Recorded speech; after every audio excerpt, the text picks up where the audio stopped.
올 초 회복세를 보이던 우리 경기가 최근 들어 주춤해지고 있다는 관측이 조금씩 나오고 있습니다.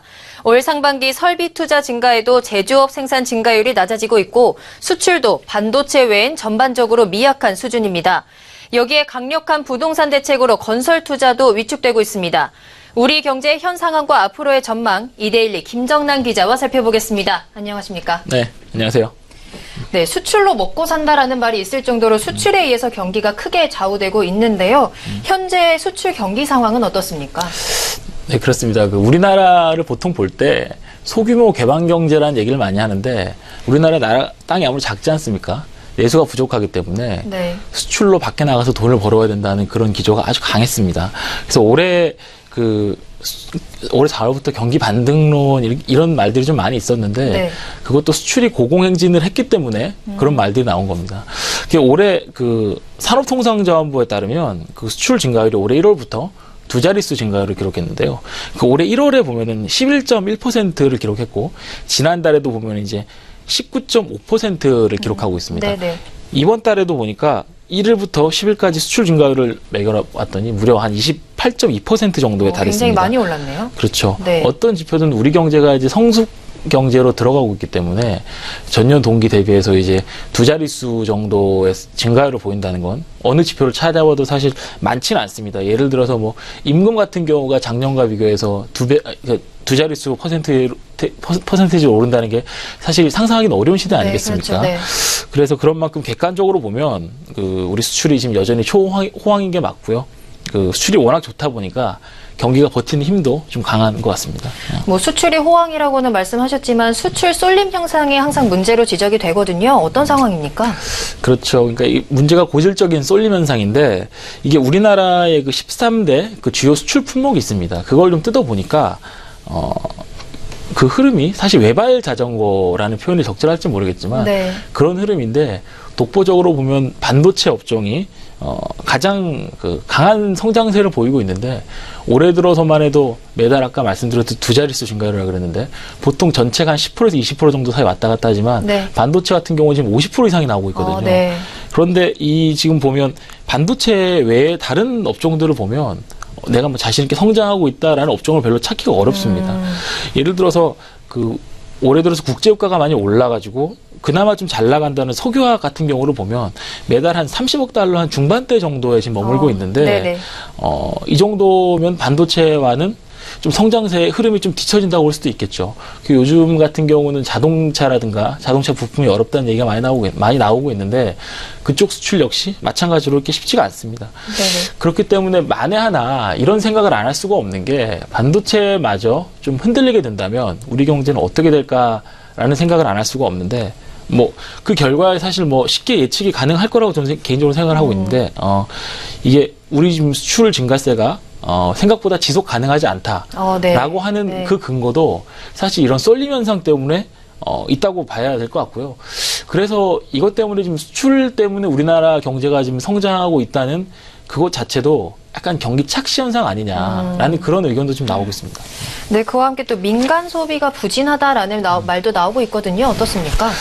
우리나라 제가 지금 좀 거시경제 상황을 좀 말씀드리고 있는데 네. 우리나라의 거시경제를 가장 좀 주시하는 현미경처럼 들여다보고 있는 사람이 누굴까를 생각해 보면 한국은행에서 기준금리를 결정하는 금융통화위원들이 7명인데 네네. 보통 저희가 7인의 현자라고도 부르는데 그분들이 아닐까 싶습니다. 네네. 그분들이 7월이죠. 저번 달 금통위 본회의를 하면서 좀 주목을 받았던 말들이 있었는데 일제히 민간 소비의 흐름이 조금 더 지켜봐야 되겠다. 이런 말들을 주로 공통적으로 해서 좀 의미가 있었습니다. 일부를 한 분만 옮겨보면 이런 얘기를 했는데요. 지난해 하반기 이후에 수출 확대가 내수로 파급되고 있다고 보기는 아직 어렵다. 이런 식으로 얘기를 했습니다. 왜 그런 얘기가 나왔을까요? 이게 이유가 있죠. 이게 소비 심리 지표라는 게 있고 소비 민간 실물 지표라는 게 있는데 저희가 작년 말에 잘 아시겠지만 최순실 사태라 그래서 정치 불확실성이 굉장히 크지 않았습니까? 네네. 그것과 이 소비 심리는 사실 거의 직결된다고 봐도 되는데 그때 이후부터 해서 한국은행이 매달 내놓는 소비자 심리 지수라는 게 있습니다. 그게 굉장히 급락을 했는데요. 네. 그게 올해 상반기 넘어서 이제 문재인 정부가 출범하면서 많이 올랐죠. 굉장히 많이 올라서 네. 저번 달 같은 경우를 보면은 소비자 심리 지수가 111.2포인트까지 올랐거든요. 네네. 그런데 문제가 뭐냐면 실물 지표입니다. 실제로 사람들이 돈을 얼마나 소비하고 있는가인데 이 통계청에서 매달 그 국내 소매 판매액이라는 걸 내놓습니다. 네. 이게 4월부터 6월 흐름을 보면 0.7%, 마이너스 1.1%, 뭐 1.1% 정도 되는데 마이너스로도 떨어졌었네요. 왔다 갔다 지금 하고 있는 네. 상황인 거죠. 이게 보니까 전망 자체가 크게 밝지 않은 이유가 사실 여기서 나오는 건데 많은 전문가들이 지적하는 것 중에 가장 중요한 게 실질 임금이 반등하는 징후가 별로 보이지 않고 있다.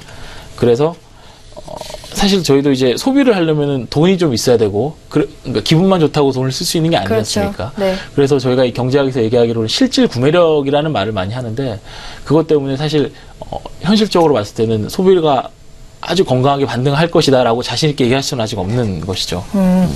또 저희 가장 지금 화제로 되고 있는 게 북한 리스크거든요. 북한 리스크로 인해서 금융시장이 악재로 떠오르고 있는데 실제로 시장의 충격이 많이 컸나요? 이 북한 리스크 같은 경우는 우리나라에서 뭐 하루 이틀 된 얘기는 아니고 네. 이 학습 효과가 있어서 시장도 내성이 좀 생겼다 이런 관측들이 많이 있었는데 네네. 그 지난 9일이었죠. 그 지정학적 리스크가 처음 본격화한 다음에 며칠간 시장이 좀 많이 움직였습니다. 그러니까 이게 뭐 잘 아시겠지만 뭐 주가가 급락을 한다든가 네. 원화 가치가 하락을 해서 환율이 급등한다든가 뭐 이런 것들이었는데 그 충격의 원인이 무엇인가를 하나둘씩 따져보면 그 기저에는 우리 경제 펀더멘탈, 그러니까 우리 거시경제 흐름의 회복세 자체가 좀 약해서 그런 것 아니냐라는 분석들이 좀 있습니다. 네. 그러니까 특히 경제 펀더멘털이 약해진다는 그 의미가 자국 통화 가치가 하락하는, 그러니까 해외 투자자들이 중장기적인 우리나라의 경제 상황이 크게 좋지 않을 것 같다는 심리 때문에 여러 가지 원화로 표시된 자산들이 있지 않습니까? 그런 자산들이 이제 투자 매력도가 하락을 하고 그것 때문에 저희가 보통 얘기하는 자금 유출 압력 네. 이거 다 여기서 나오는 거거든요. 네네. 그래서 이번에 환율이 좀 많이 급등한 것도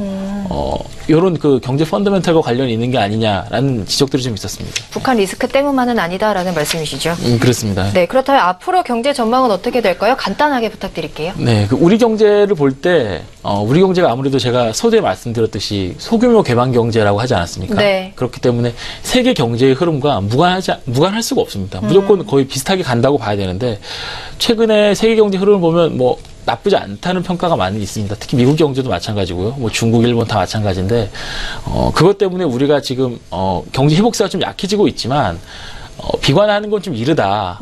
약간 네. 그런 평가가 많이 있고요. 뭐 관건은 앞으로인데 이제 약간 둔화 국면으로 가기 때문에 어떻게 반등할지에 대해서 좀 더 대책을 논의해봐야 될 것 같습니다. 네, 좋은 말씀 감사합니다. 지금까지 2대1리 김정남 기자와 이야기 나눠봤습니다.